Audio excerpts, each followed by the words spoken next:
Kuka Liisa on? No, Liisa on Liisa Talvitie ja mä olen ollut opettajana 38 vuotta ja sunkin kanssa ollaan oltu samassa työpaikassa. Mä oon opettanut erityisluokan oppilaita, maahanmuuttajia ja myös jonkun verran aikuisopetuksessa. Mutta nyt mä oon eläkkeellä. Olenko pärjännyt hyvin? Olet.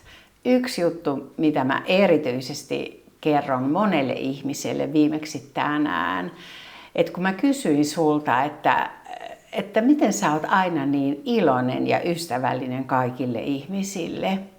Sitten sä mietit vähän aikaa ja sitten sä sanoit, että minut on kasvatettu siihen, että täytyy tuottaa iloa toisille ihmisille.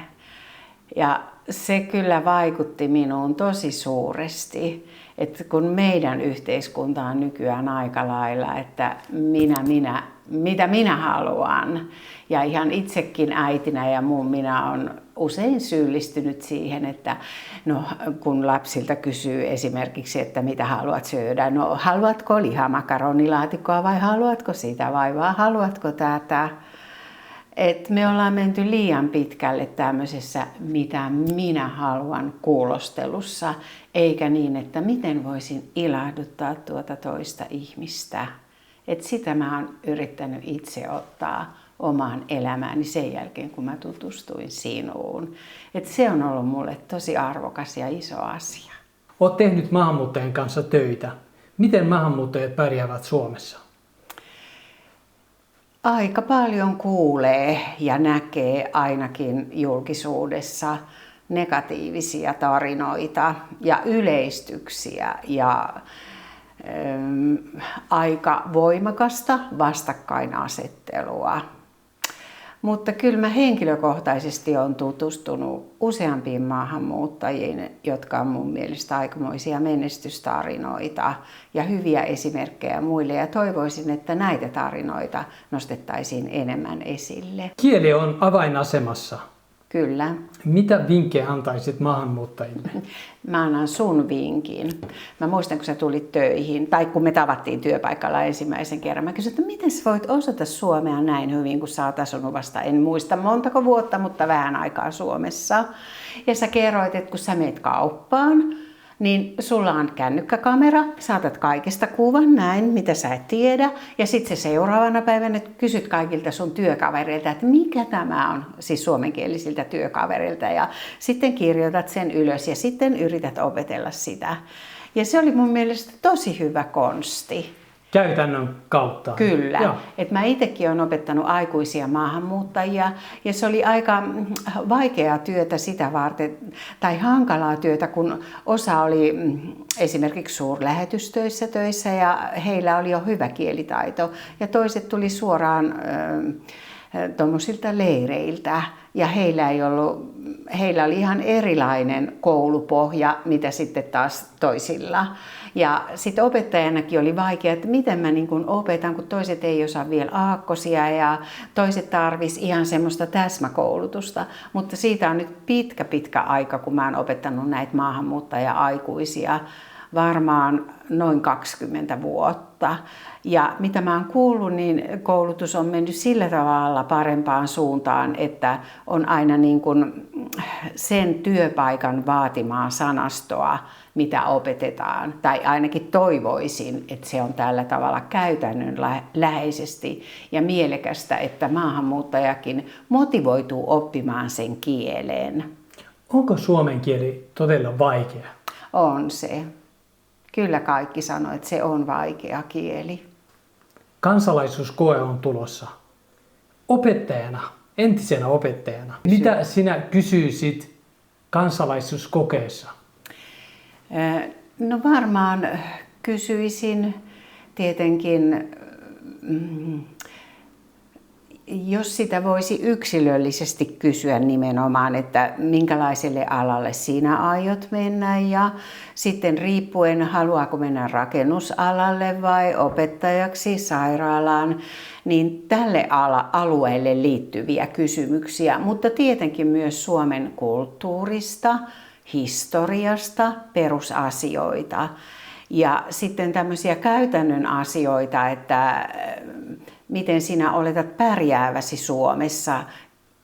Osaatko toimia Kelan kanssa, veroviraston, terveyssysteemin, terveyskeskussysteemin ja niin edelleen. Tällaisia tulee nyt yhtäkkiä mieleen, kun en tiedä tarkemmin tästä. Maahanmuuttajilla on eri tausta, eri ajatusmaailma. Pelottaako sua meidän ajatusmaailma? Sä tiedät mun ajatusmaailmasta. Oot joskus kirjoittanut muistinpanojakin sitä. Joo. Mitä ajattelet tästä? Mua ei ole koskaan pelottanut, vaan mua on aina kiinnostanut, että miten sinä ajattelet asioista. Siis en tarkoita nimenomaan sinua, vaan ihan kaikkia maahanmuuttajia. Ja kyllä mä toivon, että muillakin suomalaisilla olisi semmoinen asenne, utelias asenne, että miten sinä ajattelet. Ja sitten kun päästään keskusteluyhteyteen, niin olisi semmoinen, että kumpikin haluaisi kuunnella, miten toinen ajattelee esimerkiksi uskonnosta, perheeseen liittyvistä säännöistä, ilman että minä olen oikeassa ja näin täytyy tehdä. Seuraatko uutisia, maahanmuuttoon liittyviä uutisia? Kyllä. Uutiset on niin negatiivisia. Kyllä. Mitä ajattelet näistä?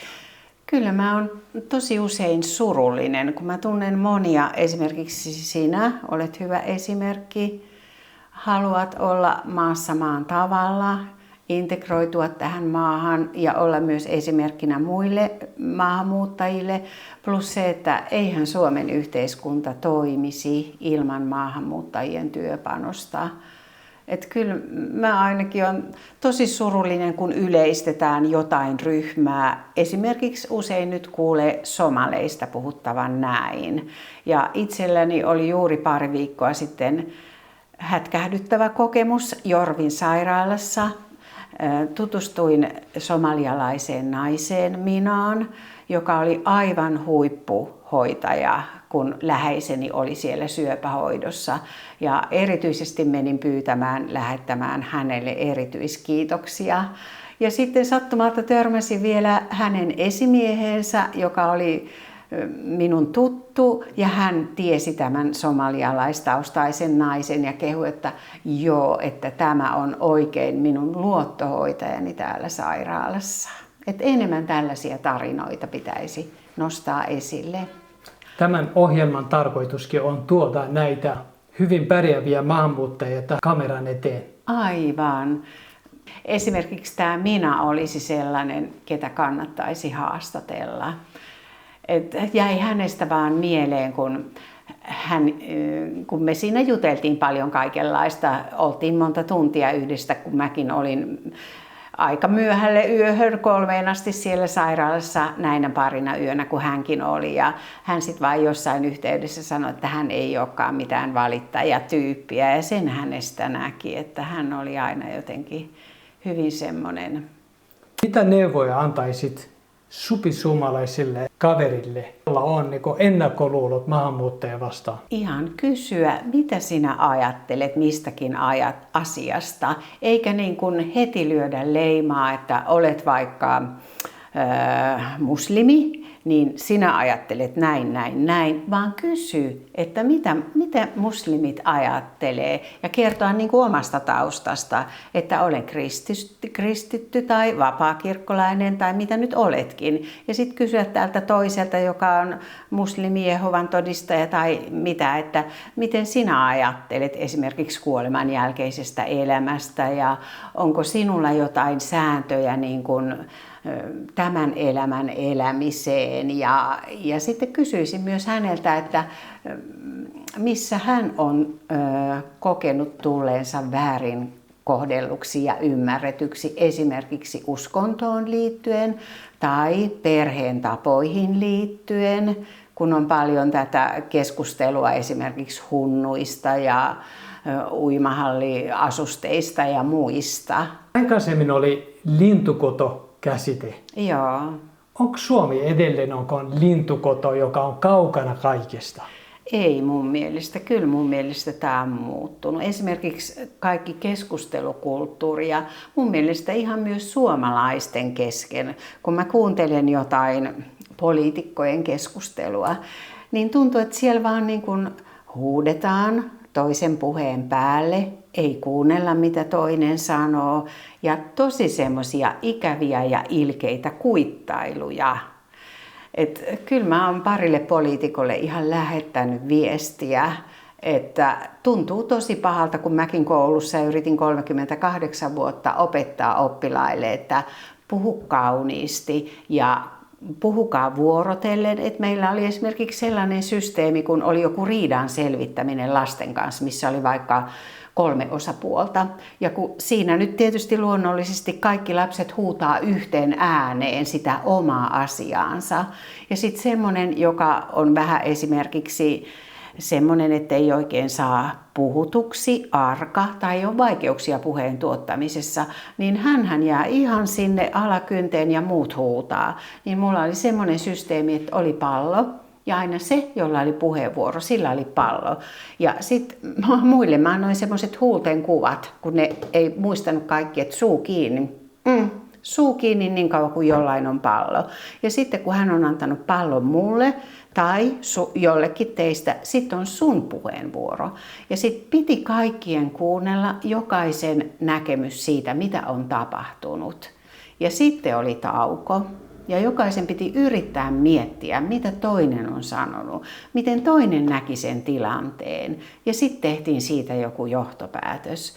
Mutta mä oon niin surullinen ollut jo 10 vuodet tästä tiettyjen poliitikkojen tavasta puhua ilkeästi ja kuittailla ja nauraa sille, mitä toinen puhuu. Et jotenkin opettajanakin tuntuu, että mä kasvatan lapsia ihan väärällä tavalla tuolla koulussa ja koko meidän koululaitos. Jos meidän fiksuimmat aikuiset tai pitäisi olla fiksuimmat aikuiset eduskunnassa vähät välittää näistä yleisistä käyttäytymissäännöistä. Eli käyttäytymissäännöt alkaa siellä eduskunnalta? Sieltä. No sieltä pitäisi antaa mun mielestä mallia, että kuunnellaan toista ja reagoidaan mitä toinen sanoo. Eikä niin, mikä on tosi yleistä, että kun itse on jotain mieltä, niin koko ajan vaan miettii, että miten mä vielä muistan jotain asioita tai luen jotain, mikä tukee tätä mun omaa käsitystä. Että se ei ole semmoista vuorovaikutusta, vaan siinä niin kuin kumpikin yrittää vaan, että miten mulle tulee vielä 1 miljoona asiaa mieleen, miten oikeasti minä olen. Rakentava kritiikki. Joo, niin on. Ei sillä, että minä voitan keskustelun, tai debatti minä voitan. Ei ole sitä, mutta vaan rakentava kritiikki pitää olla. Ja semmoinen, että kysellä, että mitä sinä tarkoitat. Ja tarkoitatko näin, mikä musta tuntuu, tai mistä mä ajattelen eri tavalla. Jotenkin rauhallisemmin. Pitäisikö maahanmuuttajien olla politiikassa, aktiivisesti politiikassa mukana? Ilman muuta, koska siellä he ovat kertomassa omia asioitaan. Ja he ovat itse asiantuntijoita siinä, että miten he paremmin integroituisivat tähän yhteiskuntaan, mitkä ovat niitä keinoja. Tulee esimerkiksi mieleen Ben Zyskowicz, joka on ollut pitkään politiikassa ja arvostettu. Ja tiedät varmaan Ben Zyskowiczin, kyllä. Kiitos haastattelusta. Kiitos.